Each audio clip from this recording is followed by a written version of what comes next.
Hello friends, I am Chevee. Welcome to my shed. How are you doing today? How's life in your world? How was your weekend? I hope everything was good. Everything was pretty good here. I ended up doing a whole lot of things that I didn't intend to do. And that's been an issue for me for a very long time. I get distracted. And I don't want to say I get distracted easily. I mean, I do, but at the same time, I don't, it's not like I get distracted on new ideas. It's just that I have so many things that need to get done. I have so many ideas of things I want to do that when I start on something, the chances of me getting derailed and doing something completely different are pretty high. And that's what happened this weekend. Especially in this space. When I come down here to do something, I'm going to build a bench or whatever it might be, there's always 1,000 little things that need done. I need to make, a new tool holder for a square. I need to make a new cabinet for my miter saw station. I need, and then I get distracted doing those things, and the next thing I know, I spent the whole day doing that instead of doing what I intended to do. So this weekend, was, I had kind of a clear weekend. I didn't have any plans with anybody other than Saturday night. I had some plans with a friend, and I had, Keely wasn't here. I had no plans for the weekend. And so I thought, all right, it's time to start on this furniture project that I bought the wood months ago. Time to start on it. So that's what I came down here to do. I'm going to get cracking on this furniture project. And of course I didn't even start on it. I drew some plans. I have some plans drawn up here. I did do that much. I did quite a bit of thinking about it, looking at the wood that I have available, but I didn't actually cut a single piece of wood for the furniture.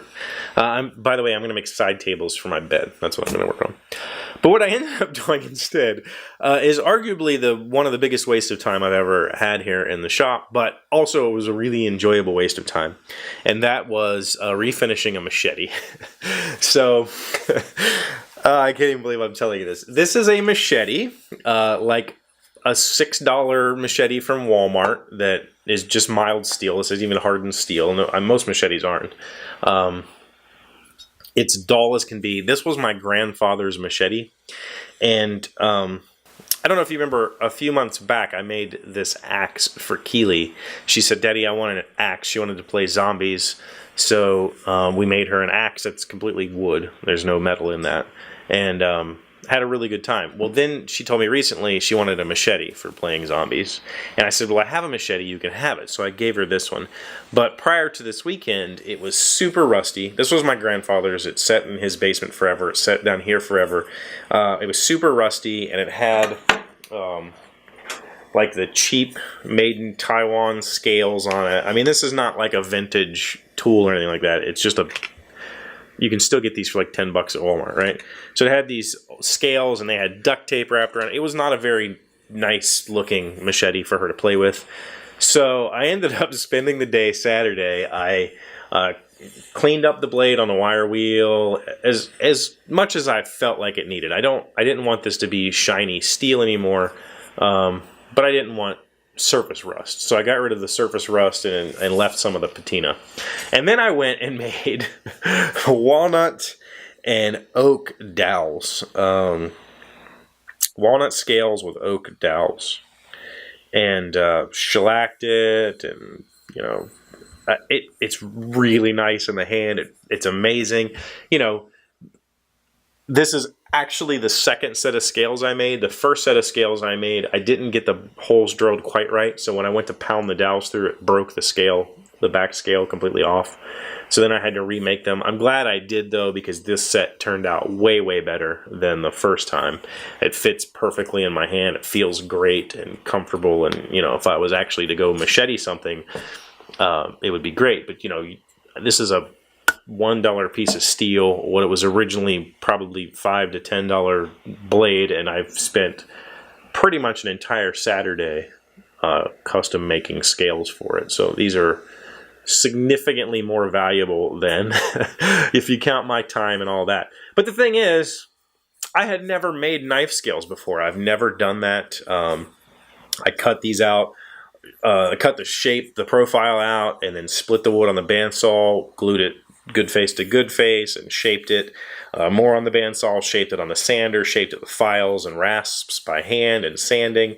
And, you know, it turned out really freaking awesome. I'm really proud of how well they fit. I'm really proud of, they're really, I don't want to say they're accurate. They're not accurate if you were to measure them and see, oh, this roll is, you know, a 32nd of an inch different than this one or whatever. But looking at it, it's even on the blade. They feel like they're the same shape. So I'm really proud of it. And this was just one of those distractions that I got nothing done on my furniture project, but I got a valuable lesson in doing this, both with the broken set and the reset. Very, very rarely do I ever get to make something twice. I've never been that person that makes two things. So repeating a process immediately after it failed the first time really helped me understand how to do this better, how to make it better, how to make the dowels better. Everything about this is better. So it was a valuable weekend. It was a valuable project that took up an entire Saturday. And in the end, I'm not disappointed that I got distracted. Sunday, I thought maybe I would do some actual work on the project, but a friend asked me to come help him build some stairs for his house because his mom is, you know, getting up there and having trouble. So I built some stairs for them on Sunday and had a really good day hanging out with him. And, you know, it all worked out. But distractions, they're easy to come by and sometimes hard to let go of. But that's what I was up to. I hope your weekend was good. I hope everything in your world is amazing right now. Everything in my world is fantastic. So it's been a long time since I was able to say that. Thank you for being here as always. Thank you for liking, commenting, subscribing, being my best friends. I'll see you tomorrow. Hey, Doc, wait! I want to ask you something. Today's random fact comes from babycenter.co.uk. Do all babies have blue eyes when first born? Most Caucasian babies are born with dark blue eyes, and their true eye color, be it brown, green, hazel, or blue, may not reveal itself for a few months. The color of your baby's eyes in the first minutes after birth won't last. Exposure to light changes a baby's initial eye color.